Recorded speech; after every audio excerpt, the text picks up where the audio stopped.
Chapter 13. The Land of Toys. One afternoon Silky came to see the children, as they were all working hard in the garden. She leaned over the gate and called to them, "Hello, I've come to tell you something." "Oh, hello, Silky," cried everyone. "Come in. We can't stop work because we've got to finish clearing this patch before dinner." Silky came in. She sat down on a bench. "The old saucepan man wants to give a party," she said, "and he says, will you come?" Is it his birthday?" asked Joe. "Oh no, he doesn't know when his birthday is," said Silky. "He says he's got one. He hasn't got one. This is just a party, you see. The Land of Goodies is coming soon, and the saucepan thought it would be a good idea to go there with a large basket and collect as many good things to eat as he could find, and then give a party in Moonface's room so we can all eat and have lovely things together." "That sounds great," said Rick, who loved eating good things. "When shall we come?" "Tomorrow," said Silky, "about 3 o'clock. "Will that be okay?" Oh yes," said Beth. "Mother says we've been very good this week, so she's sure to let us come to the saucepan man's party tomorrow. We'll be there." When is the saucepan man to get the goodies?" "Tomorrow morning," said Silky. "He says the Land of Goodies will be there then. Well, goodbye. I won't stay and talk today, as I said I'd make some pop cakes and guggle buns for tomorrow. I might make some toffee shocks too." Silky went. The children talked excitedly about the party. "I hope there will be Danish pastries," said Rick. "Danish pastries at a party," said Beth. "Well, why not?" said Rick. "They're delicious. I hope there will be pink and yellow ice cream too." Everyone felt excited. When the next afternoon came, Mother said they could go, but she wouldn't let them wear their best clothes. "Not if you're going to climb trees," she said. "And Rick, please don't get your clothes wet this time. If you do, you'll have to stay in them all day while I dry them." The children ran to the enchanted wood. They had to climb up the faraway tree. They had to climb up the tree the ordinary way, because there was no rope that day. Up they went, shouting and greeting to the owls in his room and the angry pixie and Dame Washlet.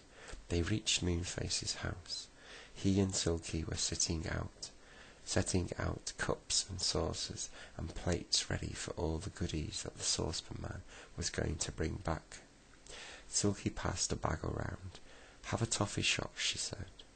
All the children, except Rick, had had toffee shocks before, and as long as you knew what the toffee did, it was all right, but if you didn't, it was a bit alarming. A toffee shock gets bigger and bigger and bigger as you suck it, instead of smaller and smaller, and then when it's big that no more room for it in your mouth, it suddenly explodes and goes to nothing. Joe, Beth and Franny watched Rick as he sucked his toffee shock, nudging one another and giggling. Rick took a big toffee shock, as he was rather a greedy boy. He popped it into his mouth and sucked hard. "It tastes delicious, but it seems to be getting bigger and bigger." Rick tried to tell the others this, because it surprised him, but the toffee shock was now so big that he could hardly talk. He said. "What language are you talking, Rick?" asked Moonface with a giggle. Rick looked really alarmed. His toffee was now so enormous that he could hardly find room in his mouth for it. And then, suddenly, it exploded, and his mouth was empty. "Oh," said Rick, opening and shutting his mouth like a goldfish. "Did you like your toffee?" said Silky, trying not to giggle. "Well, spit it out if you like, and have something else." "It's gone," said Rick. Then he saw the others laughing, and guessed that toffee shocks were not the usual kind of toffee. He began to laugh too. "Gosh, that did frighten me," he said. "I'd love to give my old school teacher a toffee shock." Moonface looked at his clock. "Old Saucepan Man is a long time," he said.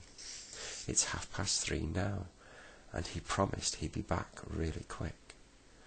"Hello there, somebody's coming now," said Moonface, as he heard footsteps on the ladder that led through the cloud. "Perhaps it's the Old Saucepan Man, but I can't hear his kettles clanging." Down the ladder came a wooden soldier, wearing a red uniform of a guard with a black helmet. He saluted as he went past. "Hey," shouted Moonface suddenly. "Wait a minute. How is it that you live in the land of goodies?" "I don't," said the wooden soldier in surprise. "I live in the land of toys." "What? Is the land of toys up there now?"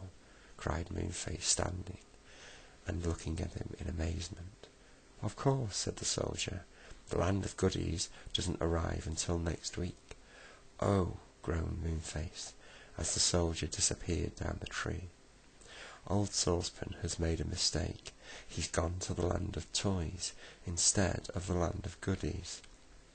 I expect he is hunting everywhere for nice things to bring down to us. He's such an old silly that he wouldn't know it wasn't the right land." "We'd better go and tell him," said Silky. "You children can stay here till we come back, and then we'll have a nice feast of pop cakes and guggle buns. Help yourself to toffee shocks while we're gone." "Well, we'll come too," said Beth, jumping up. "The land of toys sounds exciting. I wish I'd brought my doll. She would have loved it to visit the land of toys." "Is it a dangerous land," said Joe, "or just toys come to life?" "Of course it's not dangerous," said Silky. They all went up the ladder and were very anxious to see what the land of toys looked like. It was exactly how they'd imagined it to be. Dolls' houses, toy shops, toy stations stood about everywhere, but much bigger than real toys. Teddy bears, dolls of all kinds, stuffed animals and clockwork toys ran or walked about, talking and laughing. "Wow, this is fun," said Beth. "Oh, look at those wooden soldiers, all walking in a row." They were just like the soldier who had come down the ladder at the top of the tree. The children stared around, but Moonface beckoned them on. "Come on," he said. "We've got to find out where the Old Saucepan Man has got to. I can't see him anywhere." The 6 of them wandered around the land of toys. Clockwork animals ran everywhere. A big Noah's Ark suddenly opened its lid and let out lots of wooden animals walking in twos. Noah came behind, singing. The Saucepan Man was nowhere to be seen. "I'd better ask someone if they've seen him," said Moonface at last. So he stopped a big teddy bear and spoke to him. "Have you seen a little man covered in kettles and saucepans?" he asked. "Yes," said the teddy bear at once. "He's naughty. He tried to steal some toffee out of the shop over there." "I'm sure Saucepan wouldn't steal a thing," said Joe angrily. "Well, he did," said the teddy bear. "I saw him, and I know what happened." "I know what happened," said Moonface suddenly. "Saucepan thought this was the land of goodies. He didn't know it was the land of toys, so when he saw the shop, he thought he could just take as many things as he liked. You can in the land of goodies, you know, and people must have thought he was stealing. Oh dear, said Silky in dismay. Teddy Bear, what happened to the saucepan man? The policeman came up and took him off to jail, said the Teddy Bear. There's the policeman over there. You can ask him all about it. The Teddy Bear went off, and the children, Moonface and Silky, went over to the policeman. He told them it was quite true that the Teddy Bear had said that the saucepan man had tried to take Toffee out of the shop and had been locked up. Oh, we must rescue him, cried Joe at once. Where is he? You most certainly not rescue him, said the policeman angrily. I shan't tell you where he is, and no matter how much the children begged him, he would not tell them where he had put the poor saucepan man. Well, we must just go and look for him ourselves. That's all, said Joe, and the 6 of them wandered off through the land of toys, calling loudly as they went, Saucepan, dear old saucepan man, where are you?